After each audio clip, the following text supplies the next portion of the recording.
Hello everyone, स्वागत है आप सभी का आपके अपने channel bankers gun back real world में। जैसा कि आपको पता है, बैंकिंग की जो बहुत सारे एग्जाम है वो अभी हाल में खत्म हो चुके हैं और अभी जो अपकमिंग एक वैकेंसी की बात हो रही है वो एक्सपेक्टेड है आपके एलआईसी असिस्टेंट की।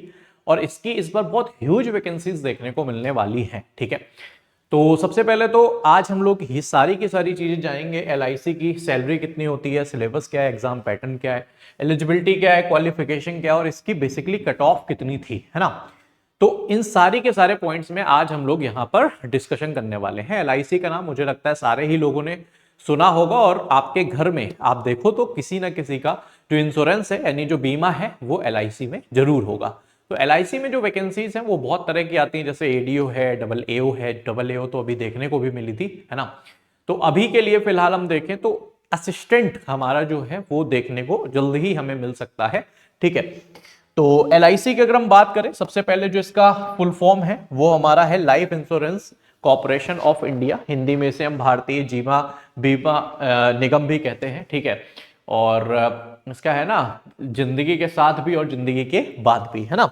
तो सारी की सारी चीजों में आज हम यहां पर डिस्कशन करने वाले हैं। सबसे पहले हम ये जानते हैं कि कौन ऐसे लोग हैं जो इसके फॉर्म को अप्लाई कर सकते हैं। जितनी भी चीजें मैं ले रहा हूं ये जो भी इसके नोटिफिकेशन जब भी आए हैं उस बेसिस पे ही मैंने सारी चीजें यहां पर लिखी हुई हैं। सबसे पहले एलआईसी असिस्टेंट के 2025 का अगर हम देखें क्या क्या हो सकता है, तो सबसे पहले तो नेशनैलिटी जो आपकी होनी चाहिए वो इंडियन होनी चाहिए। उसके बाद जो आपकी एजुकेशनल क्वालिफिकेशन होनी चाहिए उसमें आप पर्टिकुलर ग्रेजुएट होने चाहिए। उसमें ऐसा कुछ नहीं है कि आप किस स्ट्रीम में ग्रेजुएट होने चाहिए। आपने बीए किया है, बीएससी किया है, बीकॉम किया है, व्हाटएवर जो भी आपने किया है सारे में अगर आप पास हैं, इसमें परसेंटेज का भी कुछ नहीं है लेना देना। अगर आपने पास किया है इसको तो आप इसके लिए एलिजिबल हैं। और बहुत बार तो मैं कहूंगा जो एस्पिरेंट कैंडिडेट्स भी होते हैं वो भी इसके लिए एलिजिबल होते हैं जिनका थर्ड ईयर होता है।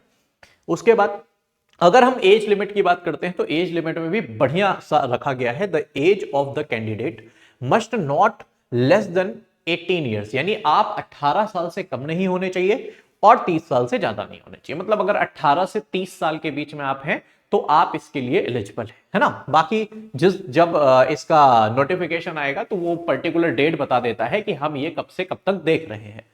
एज रिलैक्सेशन भी मिलता है जैसा कि हर एग्जाम में मिलता है। एससी एसटी को 5 इयर्स का, ओबीसी को 3 इयर्स का, पीडब्ल्यूडी जनरल में 10 साल, पीडब्ल्यूडी एससी एसटी में 15 साल, पीडब्ल्यूडी ओबीसी में 13 साल का मिलता है। एक्स सर्विसमैन की बात करें तो actual period of service in the defence service plus 3 years subject to maximum age limit of 45 साल। ठीक है, in case of disabled ex-servicemen belonging to SC ST OBC maximum age limit of 50 years for SC ST and 48 years for OBC is allowed, है ना। LIC employees जो हैं उनको further relaxation मिलता है 5 साल का और जो ऑलरेडी LIC के एम्प्लॉइज हैं। ठीक है, उसके बाद सबसे बड़ी चीज ये आती है कि सर यहां पर हमें काम क्या करना होगा। हमने सर बचपन से जब भी हमने एलआईसी को देखा तो हम कभी भी एलआईसी के ऑफिस तो नहीं गए। जो भी काम हुआ है हमारा एजेंट्स के थ्रू ही हुआ। वही आते थे, जो भी पैसा हमें जमा करना होता था वो किस्त ले जाते थे और वो हमें आके स्लिप दे देते थे। जब भी हमें क्लियर कराना होता था तो वही आते थे, उन्हीं के थ्रू सारी चीजें होती थी। तो क्या सर हम एक एलआईसी के एजेंट बनने वाले हैं? बिल्कुल नहीं। आपको एलआईसी का एजेंट नहीं बनना है, ना ही ये किसी तरह की टारगेटेड जॉब होती है कि आपको कितना क्या टारगेट पूरा करना है। जैसे आपने देखा होगा कि बैंकिंग एग्जामिनेशंस में जो भी आपकी क्लरिकल की पोस्ट होती है और वो जो उसकी वर्किंग होती है वही सेम टू सेम आपको यहां पर भी वर्किंग देखने को मिल जाती है। आइए कुछ बात भी कर लेते हैं वर्किंग में क्या क्या है। आप work as cashier, single window operation, customer service executive and other clerical service. मतलब आप कैशियर वाले सेक्शन में बैठ सकते हैं। अब तो यूपीआई का भी जमाना आ गया बट अब भी कैश आता है वहां पर। सिंगल विंडो ऑपरेशन कर सकते हैं कि आप मे आई आस्क यू जैसे लिखा होता है ना कि यहाँ पर हम हेल्प करने के लिए बैठे, वहां पर आपको बिठाया जा सकता है।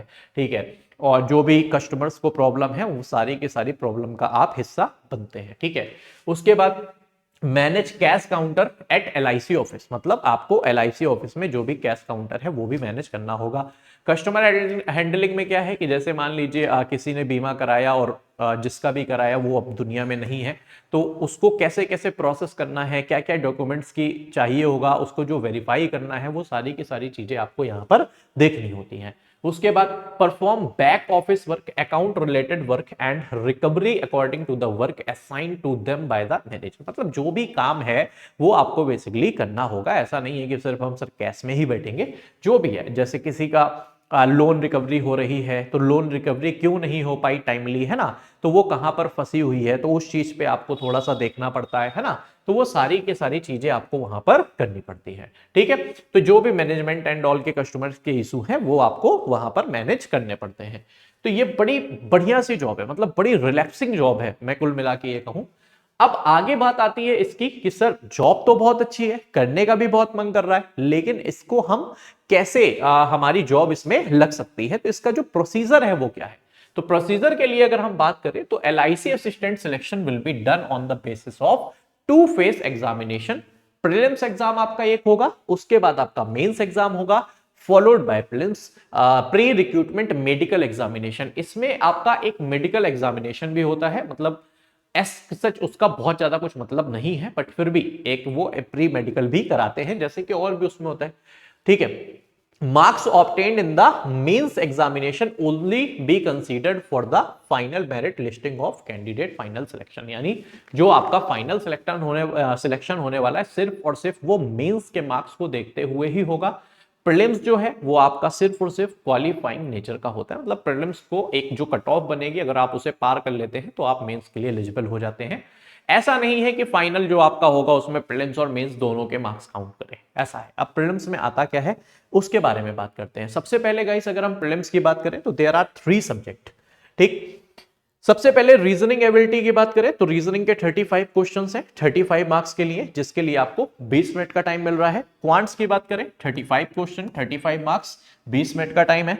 इंग्लिश लैंग्वेज या हिंदी लैंग्वेज, ये आपके पास एक ऑप्शन यहां पर बन जाता है कि इंग्लिश या हिंदी में एक कर सकते हैं। 30 क्वेश्चन 30 मार्क्स, और इसके लिए भी आपको 20 मिनट्स का टाइम मिलता है। ओवरऑल 100 क्वेश्चन है भाई, 100 नंबर है, और ओवरऑल आपको यहां पर 60 मिनट का टाइम देखने को मिलता है। अब इसके कुछ की पॉइंट्स हैं, उनको हम लोग देख लेते हैं। सबसे पहले 0.25 marks will be deducted if a candidate attempt a question wrong, मतलब 1/4 की यहां पर माइनस मार्किंग होती है। बहुत हद तक ये बैंक के जैसा ही है, लेकिन पूरा बैंक के जैसा नहीं है, कुछ चेंजेस हैं, उन पे मैं अभी बात करूंगा। Prelims examination consisting of objective question, ये तो पता ही है। The marks obtained in the prelims examination will not be added to the selection, मतलब इसके जो मार्क्स हैं वो फाइनल सिलेक्शन में ऐड नहीं होने वाले हैं। ठीक है, उसके बाद यहां पर है कि इंग्लिश या हिंदी लैंग्वेज टेस्ट भी विल बी क्वालिफाइंग नेचर। इसको बहुत अच्छे से पढ़ना कि ये जो इंग्लिश और हिंदी का है ये सिर्फ और सिर्फ आपका क्वालिफाइंग नेचर का होता है, and marks in the language section will not be counted for ranking. जो मार्क्स हैं जो आपका प्रीलिम्स होगा, देखो प्रीलिम्स एग्जाम जब आप देते हो तो एक कट ऑफ बनती है ना, तो उस कट ऑफ को आपको पार करना होता है, ठीक है, क्वालिफाई करना होता है। तो इन्होंने ये बोला है कि वो जो कट ऑफ बनने वाली है उसमें इंग्लिश का कोई रोल नहीं है, या हिंदी या इंग्लिश में जिसमें भी आप अटेम्प्ट करते हैं उसका कोई रोल नहीं है। उनका सिर्फ और सिर्फ इतना कहना है कि आप इंग्लिश और हिंदी जो भी अटेम्प्ट कर रहे हैं आप सिर्फ और सिर्फ उसे क्वालिफाई कर लीजिए, इतना हमारे लिए बहुत है। लेकिन जो प्रीलिम्स के हम कट ऑफ बना रहे हैं वो सिर्फ और सिर्फ हम क्वांट और रीजनिंग के बेसिस में बनाएंगे, यानी कट ऑफ हम 70 मार्क्स में आपकी बनाने वाले। अभी मैं बताऊंगा कितना कितना जाता है कट ऑफ भी, ठीक है। तो कट ऑफ हम बनाने वाले हैं किसमें, 70 मार्क्स में। ठीक, तो यहां से बैंकिंग से क्या अलग हुआ कि इंग्लिश का मार्क्स यहां पर नहीं ऐड हो रहा है, ठीक है, क्वालिफाइंग नेचर की है। आगे अगर हम बात करें जो ऐसे स्टूडेंट हैं जो प्रीलिम्स को पास कर लेते हैं उनकी बारी आती है मेंस की। अब मेंस में क्या होता है, मेंस में the candidate are required to qualify for each of the test, मतलब हर टेस्ट को क्वालिफाई उसको करना होगा, ठीक है। सेक्शनल कुल मिला के आपको सब में अलग अलग पास होना जरूरी है। Candidate will have to qualify in each of the objective test, मतलब हर ऑब्जेक्टिव टेस्ट में पास होना है। There will be negative marking of wrong answer, जो है हमारी कितने की, 1/4 की। जैसा कि आपकी प्रीलिम्स में 1/4 थी वैसे ही आपकी मेंस में भी 1/4 की है। Final selection will be based on the marks obtained by the candidate in mains examination. अब यहां पर गौर करने वाली बात यह है कि जैसे प्रीलिम्स में हमारा इंग्लिश या हिंदी जो भी आप अटेम्प्ट कर रहे थे वो सिर्फ और सिर्फ एक क्वालिफाइंग नेचर का था, लेकिन मेंस में ऐसा नहीं है। मेंस की हम बात करें तो सबसे पहले यहां पर जो रीजनिंग एबिलिटी या कंप्यूटर एप्टीट्यूड पूछा जा रहा है उसमें 40 क्वेश्चन 40 नंबर के 30 मिनट का टाइम आपको दिया जा रहा है। उसके बाद अगर आप जीए की बात करें तो यहां पर 40 क्वेश्चन 40 नंबर के 30 मिनट का आपको टाइम दिया जा रहा है। उसके बाद क्वांट्स की अगर हम बात करें तो 40 क्वेश्चन है 40 नंबर है 40 ही मिनट का टाइम है आपके पास। उसके बाद इंग्लिश लैंग्वेज की बात करें तो 40 क्वेश्चन है 40 नंबर है 30 मिनट का टाइम है। और अगर हम हिंदी की बात करें तो 40 क्वेश्चन 40 नंबर और यहां पर भी 30 मिनट का टाइम है। यानी वहां पर इंग्लिश और हिंदी में आप एक ऑप्शन चूज कर सकते थे, बट यहां पर इंग्लिश और हिंदी यानी दोनों ही सब्जेक्ट आपके यहां पर पूछे जाएंगे। ठीक है, दोनों ही सब्जेक्ट पूछे जाएंगे और इस बार ये क्वालिफाइंग नहीं है, इस बार इसके सारे मार्क्स काउंट होंगे। ठीक है, तो सबसे पहले तो आपको हर सेक्शन की जो कट ऑफ है उसको क्वालिफाई करना जरूरी है। उसके बाद ये जो 200 क्वेश्चन है 200 नंबर के हैं जिसके लिए आपको 150 मिनट यानी 2.5 घंटे का वक्त मिल रहा है, उसमें अब जो मेरिट लिस्ट तैयार होगी कैटेगरी वाइज, अगर आप अपनी कैटेगरी में उतने नंबर ले आते हैं तो आप ये मान के चलिए कि आपका मेंस भी एग्जाम निकल जाता है, फिर एक प्री मेडिकल एग्जाम ही बचता है। ठीक है, डॉक्यूमेंट वेरिफिकेशन बचता है, बाकी आप ये मान के चले कि आपकी एलआईसी में जॉब लग गई है और आप एलआईसी असिस्टेंट बन जाते हैं। ठीक है, तो this is all about the selection procedure of LIC assistant. आगे की बात करते हैं। अगर हम यहां पर सैलरी की बात करें, क्योंकि सैलरी की थोड़ा सा ना एक मोटिवेशन आता है सैलरी को देखकर, भाई सैलरी देखो ना, तो सबसे पहले अगर हम बेसिक पे की बात करें तो इसकी बेसिक पे 38,700 रुपए है। ठीक है, बहुत बढ़िया बेसिक पे है, मैं यही कहूंगा। ठीक, उसके बाद डीए जो है वो 50% है यानी 19,350। आधे बच्चों को लगता है सर जो बेसिक पे है वही सैलरी होती है। आप किसी भी सैलरी को उठा के देख लेना, जितनी भी आपकी बेसिक पे है ना, मिनिमम उसका 1.5 गुना या 1.75 गुना आपकी इतनी सैलरी आती है जब आपकी पूरी सैलरी बनती है। ठीक है, कभी कभी तो ये डबल से भी ज्यादा हो जाती है। तो यहां पर डीए जो आपका है वो 50% है। उसके बाद एचआरए यानी हाउस रेंट अलाउंसेस है वो आपका 3870 है जो आपको मिलता है बेसिक पे का। अब ये 3 कैटेगरीज में मिलता है, 7%, 8% और 10%, है ना। एक तो आपको मिलता है रूरल एरिया में 7%, उसके बाद सेमी अर्बन में 8% और 10% आपको मिलता है जो महानगर अर्बन एरियाज होते हैं। उसके बाद ट्रांसपोर्ट का भी अलाउंसेस मिलता है जो आपको मिलता है 680 रुपए। टेम्परेरी कैश अलाउंसेस मिलता है जो आपका 800 रुपए है। उसके बाद कैडर अलाउंसेस मिल रहा है जो तो आपका 2000 रुपए है। टेक एग्जाम अलाउंसेस 555 है। उसके बाद टेक एग्जाम अलाउंसेस आपका ये एरियाज मतलब है ये पहले का है, ये 555 पहले का इनका ऐड है, तो वो 555 आप इसमें से माइनस कर लीजिएगा। ओवरऑल जो ग्रॉस सैलरी है वो आप देख सकते हैं 66,510 यानी 66,510 रुपए ग्रॉस सैलरी मिलती है, जिसमें कुछ हमारे डिडक्शंस भी होते हैं। जो डिडक्शंस हैं आपके 6731 के आसपास, और इन हैंड सैलरी आपकी जो अप्रॉक्स बनती है वो बनती है 59,000 यानी 59,000 रुपए आपकी as a clerk in hand salary यहां पर बन रही है। ठीक है, तो आप ये समझ के चलिए कितनी बढ़िया सैलरी आपको ये देखने को मिल रही है। उसके बाद अब बात आती है सर कट ऑफ कितनी जाती है। अब हम मोटिवेट तो हो गए हैं, कट ऑफ हमें जाननी है, कट ऑफ कितनी है।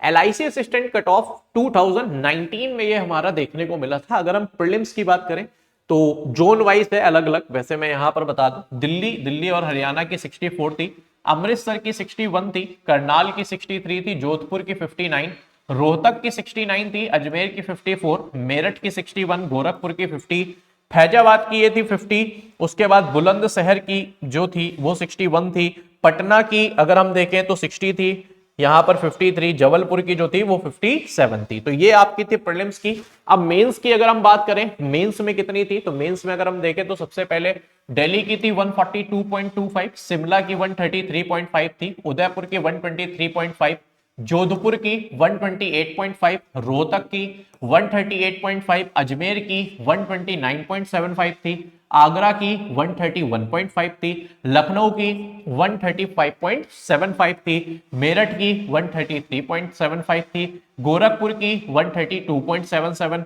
देहरादून 138, कानपुर 134, फैजाबाद 127 थी, बेगूसराय 104 थी, बुलंदशहर 124.25 थी, मुजफ्फरपुर यहाँ पर 124 थी, हजारीबाग 127, पटना 2 124.75, कटक की 126.5, पटना 119 थी, भोपाल की 133.75, बिलासपुर 124.75, अमरावती 125.75 ये आपकी देखने को मिली थी। ठीक है, उसके बाद अब बात ये आती है कि सर इसका जो सिलेबस है वो क्या है, तो मैंने बड़ा बड़ा सिलेबस आपको बता देता हूं। जैसे रीजनिंग में अगर हम बात करें तो स्टेटमेंट बेस्ड क्वेश्चन है, सिलॉक्स है, सिटिंग अरेंजमेंट है, कोडिंग डिकोडिंग है, अल्फा न्यूमेरिक सीक्वेंस है, पजल्स है, सिटिंग अरेंजमेंट है, ब्लड रिलेशन है, एनालॉजी है एंड यहाँ पर ऑड वन आउट है।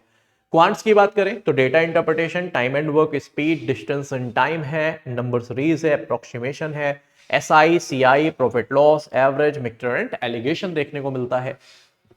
जीए की अगर हम बात करें, recent credit and monetary policies है, इंडियन इकोनॉमी है, overview of Indian financial system, current affair है, नेशनल एंड इंटरनेशनल मैटर्स है, करेंसी एंड कैपिटल है, अवार्ड एंड ऑनर्स है, जनरल हिस्ट्री है, ज्योग्राफी है, बायोलॉजी एंड अप्लाइड साइंस यहां पर है। इंग्लिश की बात करें, रीडिंग कॉम्प्रिहेंशन है, सेंटेंस रीअरेंजमेंट है, क्लोज टेस्ट है, एरर स्पॉटिंग है, सेंटेंस इंप्रूवमेंट है, सिनोनिम्स एंटोनिम्स है, इसके बाद फ्रेज है, एलिमेंट्री ग्रामर आपको देखने को इसके सिलेबस में मिल रही है। ठीक है, तो ये था आपका पूरा का पूरा LIC असिस्टेंट का सिलेक्शन प्रोसीजर एंड ऑल सब कुछ मैंने XYZ यहाँ पर डिस्कस कर लिया है। इसके बाद भी अगर आपको कुछ पूछना है तो आप after the session comment box में बता सकते हैं। साथ में ये बताइएगा जरूर कि आप किस स्टेट से इसको देख रहे हैं। साथ में अगर आप 2026 के किसी भी बैंकिंग या इंश्योरेंस के एग्जाम को टारगेट कर रहे हैं तो बैंकिंग फाउंडेशन बैच आपके लिए है, जो आपका प्रीलिम्स और मेंस दोनों को ही कवर अप कर रहा है, जिसमें आपके PO as well as clerk, double AO, assistant, सारी की सारी चीजें यहां पर कवर हो रही हैं। बिल्कुल प्रीलिम्स एंड मेंस दोनों कवर करेगा, जिसमें आपको लाइव क्लासेस तो मिल ही रही हैं, साथ में आपको रिकॉर्डेड बैच भी मिल रहा है अगर आप जल्दी उसको खत्म करना चाहते हैं तो। इसकी जो वैलिडिटी है वो आपकी 1 साल की होने वाली है और इसका जो प्राइस है वो आपका 1799 है। ठीक है, अगर आप चाहें तो इसको करियर वेल एप्लीकेशन में जाकर ले सकते हैं। आप मेरे साथ जुड़ना चाहते हैं अगर तो मेरे टेलीग्राम ग्रुप को जरूर ज्वाइन कर लीजिएगा, डेट इज कैलकुलेटर आर्मी। आपको सिंपली सर्च करना है टेलीग्राम में कैलकुलेटर आर्मी, वहां पर आपको मिल जाएगा। अगर और इसमें आपको साथ में 10 मॉक टेस्ट भी मिल रहे हैं प्रीलिम्स के और 10 मॉक टेस्ट आपको मेंस के भी मिल रहे हैं। साथ में अगर आपको सिर्फ और सिर्फ क्वांटिटेटिव एप्टीट्यूड में दिक्कत होती है तो आपके लिए क्वांट ऑफिसर बैच है। इस बैच में आपको बिल्कुल बेसिक से एडवांस तक पढ़ाया गया है, प्रीलिम्स और मेंस दोनों को कवर किया गया है। इसका प्राइस महज 499 है, तो आप इसे भी अवेल कर सकते हैं। तो ये थी छोटी सी अपडेट। आई होप आप लोगों को अच्छा लगा होगा ये सेशन को लाइक जरूर कीजिएगा और कमेंट बॉक्स में जरूर बताइएगा आप किस स्टेट से हैं। सो अभी के लिए गाइस इतना ही। Thank you so much. जय हिंद।